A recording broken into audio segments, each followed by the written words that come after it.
This is the lecture video to go with the revised project requirements for the final project. The big change that I want everyone to make sure that you know is it's a solo project. There are no team elements, no team submissions. In fact, from this point on, there's nothing that you need to submit until the final submissions due on May 6th. So that's just due to some issues that were being communicated to me. As much as I would love for us to do teamwork for this final project, it sounds like this is kind of beyond what we would be able to do reasonably, and I don't want anybody to be concerned about their grade or not getting elements done on time because of communication difficulties. So it's just going to be a solo project. So everyone is responsible for their own submissions. Big things to make this easier, to make it smaller since it's not a group project. There's no Gantt chart, there's no work breakdown structure, there's no AutoCAD layout or using the IKEA or steeplechase, Steelcase, there's none of those are required. We won't be doing any peer review on Blackboard. That'll give you more time to get all of this done. And there is no separate report, just the business letter. So it's 3 items: a business proposal letter, a PowerPoint, and then the video of your presentation using that PowerPoint. So the overall requirements, again, the business letter is going to follow the template that's provided on Blackboard. The video presentation has been reduced in scope to just look at the overall goals of the project, the pictures of the different furnishings and technology, decor and stuff. You'll include the budget template, like the actual budget table will go in the PowerPoint since you're not doing a separate paper. And then of course the persuasive elements. So for the business proposal letter, it's really important that this is well written, well thought out. Please feel free to use more than a page if you want to give additional details, because you have all of the official formatting of the business letter that's provided in the sample, but this is your only written document. So I really encourage you to be thorough in this. I would err on the side of including more detail than less, because this is my only written submission that I'll have from you to grade the project. So the first paragraph is going to talk about the overall project goals and requirements, and then the focus of the first paragraph should really be your unique approach. What were you trying to accomplish for this work at home station? The second one will talk about the total cost and schedule for implementation. Again, there's no Gantt chart or work breakdown structure. The schedule for implementation is just based on delivery date.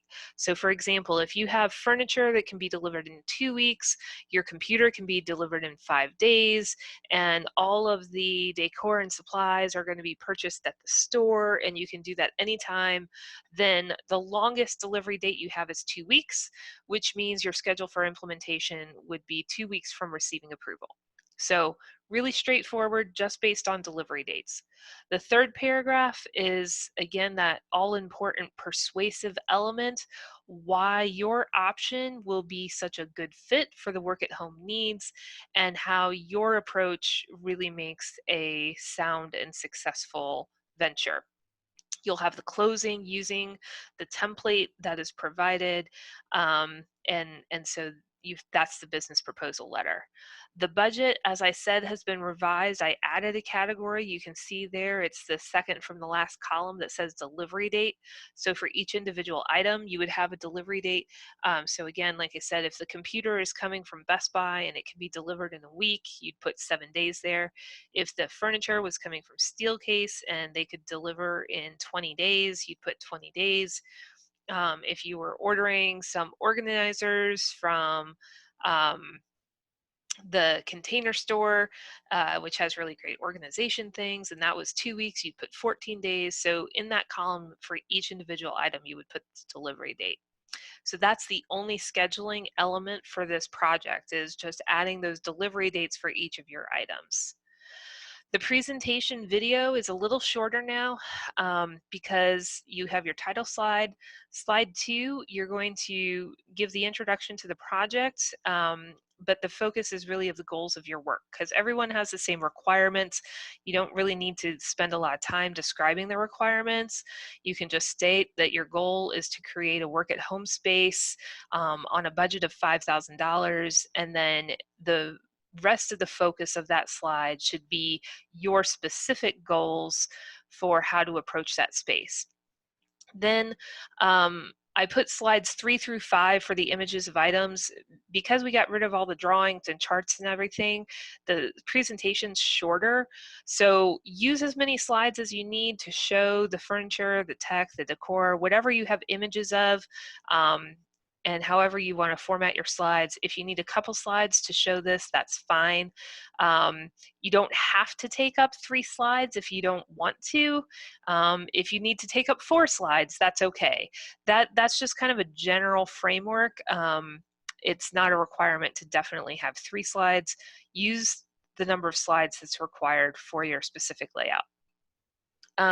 Slide 6 is that budget table that you just saw on the previous slide, and you can get that off the Word document and then insert that directly into your PowerPoint.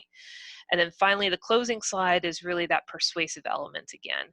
A lot of that, if you remember, if you watched my other video on being persuasive in a presentation, you probably won't have a lot of content, maybe 3 to 5 bullets on what makes your presentation, what makes your proposal so good, why it's the best.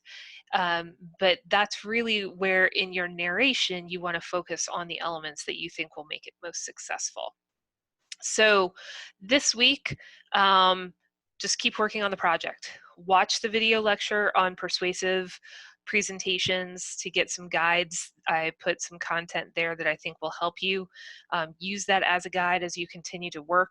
The week of the 27th, there are no assignments of any kind. There's not going to be any videos. Obviously, you can contact me anytime with questions you may have, but you just need to keep working on the project. The actual project, the business proposal letter, the video of your presentation, and the PowerPoint slides will all be due no later than 11:59 p.m. on Wednesday, May 6th, and then our semester will be over. Again, I apologize if your group was doing great work and had really collaborated. You can use elements of that in your own individual submissions, but for the most part, all I was hearing was difficulties with communication and timeliness, and so I felt it was important to quickly change directions and make this a solo project instead of having people deal with the communication issues and the difficulties in the scheduling. So if you have any questions about this, please don't hesitate to contact me. My goal really is for you to be successful and for us to finish this semester strong. Stay safe, stay healthy, and contact me with any questions.